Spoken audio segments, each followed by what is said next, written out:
നാളികേരപ്പാൽ മീൻകറി വെക്കുമ്പോഴേ നല്ല കട്ടി കിട്ടുന്നതിന് വേണ്ടിയും അതുപോലെ ഒരു പ്രത്യേക മണവും രുചിയും ഒരു ഫ്ലേവറൊക്കെ കിട്ടുന്നതിന് വേണ്ടിയിട്ടുള്ള അടിപൊളി 2 ടിപ്സുകളാണ് ഞാൻ ഈ വീഡിയോയിൽ ഷെയർ ചെയ്യുന്നത്. അപ്പോൾ വീഡിയോ സ്കിപ്പ് ചെയ്യാതെ മുഴുവനായിട്ടും കാണാം. ഇഷ്ടപ്പെടുകയാണെങ്കിൽ ലൈക്ക് ചെയ്യുക, സബ്സ്ക്രൈബ് ചെയ്യുക കേട്ടോ. പിന്നെ നാളികേരമൊക്കെ ഒത്തിരി ചിരകാൻ മടിയാണ്, അല്ലെങ്കിൽ നാളികേരം കുറച്ചുള്ളൂ എന്നുള്ളവർക്കൊക്കെ ഈ ഒരു മെത്തേഡിൽ കറി വയ്ക്കാം. നമുക്ക് നല്ല ടേസ്റ്റിനും നല്ല കട്ടിയിലൊക്കെ മീൻ കറി തയ്യാറാക്കിയെടുക്കാം കേട്ടോ. അപ്പോൾ എങ്ങനെയാണ് വെക്കുന്നതെന്ന് ഒന്ന് കണ്ടാലോ.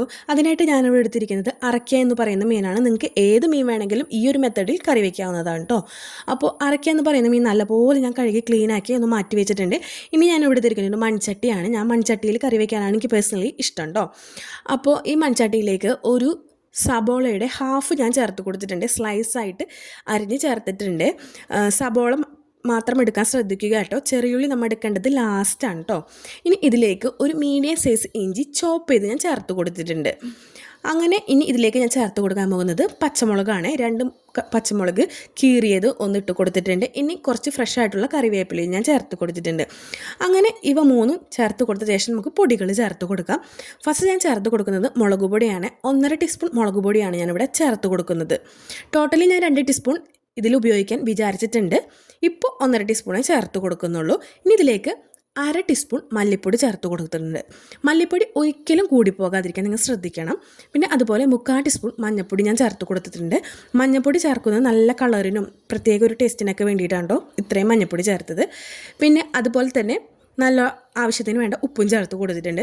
ഉപ്പൊക്കെ നിങ്ങളുടെ ഇഷ്ടത്തിന് നമുക്ക് ചേർത്ത് കൊടുക്കാം.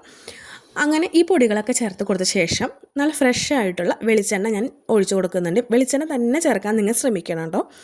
അങ്ങനെ ഈ വെളിച്ചെണ്ണയൊക്കെ ചേർത്ത് ഈ പൊടികളും ഈ സബോളയും എല്ലാം കൂടി നല്ലപോലെ കൈകൊണ്ട് മിക്സ് ചെയ്യാം കേട്ടോ. അങ്ങനെ മിക്സ് ചെയ്ത് ശേഷം നമുക്ക് ഇതിലേക്ക് മീൻ ചേർത്ത് കൊടുക്കാം. കഴുകി ക്ലീൻ ആക്കി വെച്ചിരിക്കുന്ന അരക്കി മീൻ ഞാൻ ഇതിലേക്ക് ചേർത്ത് കൊടുത്തു. നിങ്ങൾക്ക് ഏത് മീൻ വേണമെങ്കിലും യൂസ് ചെയ്യാം കേട്ടോ. അങ്ങനെ ഇത് നല്ല പോലെ മിക്സ് ചെയ്ത് കൊടുക്കുന്നുണ്ട്. എല്ലാ മസാലയും അതിൻ്റെ ഫ്ലേവറും ഒക്കെ ആ മീനും ഒന്ന് സെറ്റായി കിട്ടണം. അങ്ങനെ ഇതുപോലെ നല്ലപോലെ മിക്സ് ചെയ്ത് കൊടുത്ത ശേഷം 10 മിനിറ്റ് ഒന്ന് റെസ്റ്റ് ചെയ്യാൻ വേണ്ടി മാറ്റി വയ്ക്കുന്നുണ്ട് കേട്ടോ. ഈ സമയം കൊണ്ട് നമുക്ക് നാളികേരപ്പാലടിക്കാനും അങ്ങനത്തെ കാര്യങ്ങൾക്കൊക്കെ പോകാം. അപ്പോൾ അത്രയും സമയം മാത്രം മതി നമുക്ക്. അങ്ങനെ ഇതുപോലെ ഞാൻ റെസ്റ്റ് ചെയ്യാൻ മാറ്റി വെച്ചിട്ടുണ്ട്. അപ്പോൾ നമ്മുടെ നാളികേരപ്പാലൊക്കെ അടിച്ച് ഞാൻ കൊണ്ടുവന്നിട്ടുണ്ട്. അപ്പോൾ ഫസ്റ്റ് തന്നെ ഞാൻ നല്ല കട്ടിയുള്ള പാലുണ്ടല്ലോ, 1-ാം പാൽ, അത് ഞാൻ മാറ്റി വയ്ക്കുന്നുണ്ട്. പിന്നെ കട്ടി കുറഞ്ഞ പാലുണ്ട്, നമ്മൾ വെള്ളം ചേർത്ത് എടുക്കുന്ന പാൽ 2-ാം പാലും, അതും ഞാൻ നീക്കി വെച്ചിട്ടുണ്ട്. പിന്നെ ഈ സമയം കൊണ്ട് തന്നെ കുറച്ച് കൊടംപുളി ഒന്ന് വെള്ളത്തിലിട്ട് വെച്ചിട്ടുണ്ട്. അപ്പോൾ അതും നീക്കി വയ്ക്കുന്നുണ്ട്. അപ്പോൾ നമ്മുടെ റെസ്റ്റൊക്കെ കഴിഞ്ഞ് നമ്മുടെ മീൻ ഇവിടെ എത്തിയിട്ടുണ്ട്. അങ്ങനെ നമ്മുടെ ഈ മീനിലേക്ക് 2-ാം പാലായിട്ടുള്ള ലൂസായിട്ടുള്ള തേങ്ങാപ്പാലുണ്ടല്ലോ അത് ചേർത്ത് കൊടുക്കുക. ഇനി നമ്മൾ എക്സ്ട്രാ വെള്ളമൊന്നും ചേർത്ത് കൊടുക്കുന്നില്ല. അപ്പോൾ വെള്ളം ആവശ്യത്തിന് വേണ്ട വെള്ളം ഈ നാളികേരത്തിൽ തന്നെ ചേർത്ത് നമ്മൾ അടിച്ചെടുക്കേണ്ടതാണ് കേട്ടോ. അതായത് 2-ാം പാലിൽ ചേർത്ത് അടിച്ചെടുക്കണം. അങ്ങനെ ഈ വെള്ളമൊക്കെ ചേർത്ത് ഞാൻ അടപ്പത്ത് വെച്ചിട്ടുണ്ട്. അപ്പോൾ തീയൊക്കെ കത്തിച്ച ശേഷം നല്ലപോലെ തിളച്ച് വന്നപ്പോൾ 1 ടീസ്പൂൺ അരിപ്പൊടി ഞാൻ ചേർത്ത് കൊടുത്തിട്ടുണ്ട് കേട്ടോ. ഇത് കട്ടി കിട്ടുന്നതിന് വേണ്ടിയിട്ടുള്ളൊരു ടിപ്പാണ്. അപ്പോൾ അത് നിങ്ങളൊന്ന് ഫോളോ ചെയ്ത് നോക്കുക കേട്ടോ. ഇനി അതിലേക്ക് ഞാനിവിടെ ചേർത്ത് കൊടുക്കുന്നത് കൊടംപുളിയാണ്. കൊടംപുളി നമ്മൾ അലിയാൻ വെച്ചിട്ടുണ്ടായിരുന്നല്ലോ, അത് ഞാൻ ചേർത്ത് കൊടുത്തിട്ടുണ്ട്. ഇനി ഇവയെല്ലാം കൂടി ഒന്ന് തിളപ്പിക്കാൻ വെക്കുക. അപ്പോൾ നമ്മുടെ അരിപ്പൊടി ഇതിൽ കിടന്നൊന്ന് കുറുകി വരും കേട്ടോ. അപ്പോൾ ഇതേ കണ്ടില്ലേ, ഇതുപോലെ നല്ല കട്ടിയായിട്ട് നമുക്ക് കിട്ടും. നല്ല കുറുകി നല്ലൊരു ഒരുപാട് അരിപ്പൊടിയൊന്നും ചേർത്ത് കൊടുക്കരുത്. കറിയുടെ ടെക്സ്ചറൊക്കെ അങ്ങോട്ട് മാറിപ്പോകും.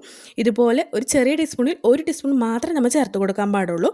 അപ്പോൾ ഒരു പ്രത്യേക കട്ടിയൊക്കെ നമുക്ക് കിട്ടുന്നതായിരിക്കും കേട്ടോ. അപ്പോൾ നമുക്ക് പെട്ടെന്ന് ഇങ്ങനെ നാളികേരമൊക്കെ ഒന്നും ഇല്ലാത്ത കേസിലാട്ടോ ഞാൻ പറഞ്ഞത്. അങ്ങനെ അവയ്ക്കൊന്നും കുറുകി വന്ന ശേഷം ഞാൻ 1-ാം പാലായിട്ടുള്ള നല്ല കട്ടിയുള്ള പാലും ചേർത്ത് കൊടുത്തിട്ടുണ്ട്. അങ്ങനെ ഇതുപോലെ നല്ലപോലെ ഒന്ന് മിക്സ് ചെയ്ത് കൊടുക്കുക.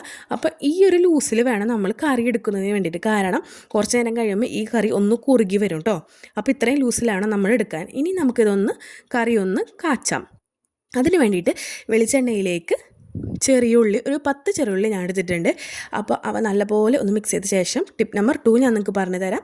രുചിയും ഫ്ലേവറും കിട്ടുന്നതിന് വേണ്ടിയിട്ടുള്ള ഗരം മസാല, ഒരു പിഞ്ച് ഗരം മസാല, ഒത്തിരി ഒന്നും ആയി പോകരുത്, കൈകൊണ്ട് ഒരു പിഞ്ചെടുത്താൽ മതി. അങ്ങനെ ചേർത്ത് കൊടുത്ത ശേഷം 1/2 ടീസ്പൂൺ മുളക് പൊടിയും കൂടെയും ചേർത്ത് കൊടുക്കുക. അപ്പോൾ നമ്മൾ 2 ടീസ്പൂൺ മുളക് പൊടി ഇപ്പോൾ ആയിട്ടുണ്ടല്ലോ ഈ കറിയിലേക്ക്. 1.5 ടീസ്പൂൺ നേരത്തെ ഇട്ടിട്ടുണ്ട്. ഇപ്പോൾ ബാക്കിയുള്ള 1/2 ടീസ്പൂൺ മുളക് പൊടി ഈ സമയത്ത് ഞാൻ ചേർത്ത് കൊടുത്തു. അങ്ങനെ ടോട്ടലി 2 ടീസ്പൂൺ മുളക് പൊടി ആയിട്ടുണ്ട്. അപ്പോൾ കറക്റ്റ് അളവാട്ടോ ഇത്. അങ്ങനെ ഇതുപോലെ നമുക്ക് കാച്ചിയെടുക്കാം. അപ്പോൾ നമ്മൾ ഈ മീനിലേക്ക് ഇത് ഒഴിച്ച് കൊടുത്തിട്ടുണ്ട്. അപ്പോൾ ഇതേ കണ്ടില്ലേ, നല്ല ഭംഗിയുള്ള നല്ല കട്ടിയുള്ള നല്ല ടേസ്റ്റ് ആയിട്ടുള്ള അടിപൊളി മീൻകറി ഇവിടെ തയ്യാറായി കഴിഞ്ഞു. അപ്പോൾ നിങ്ങൾക്ക് ഇഷ്ടപ്പെടുകയാണെങ്കിൽ ഇതൊന്ന് ട്രൈ ചെയ്യണേ. അപ്പോൾ തേങ്ങയൊക്കെ കുറവുള്ള ടൈമിൽ നമുക്കിതൊന്ന് ഫോളോ ചെയ്യാം. ഇഷ്ടപ്പെടുകയാണെങ്കിൽ സബ്സ്ക്രൈബ് ചെയ്ത് ലൈക്ക് ചെയ്ത് കൂടെ കൂടണേ. ബൈ.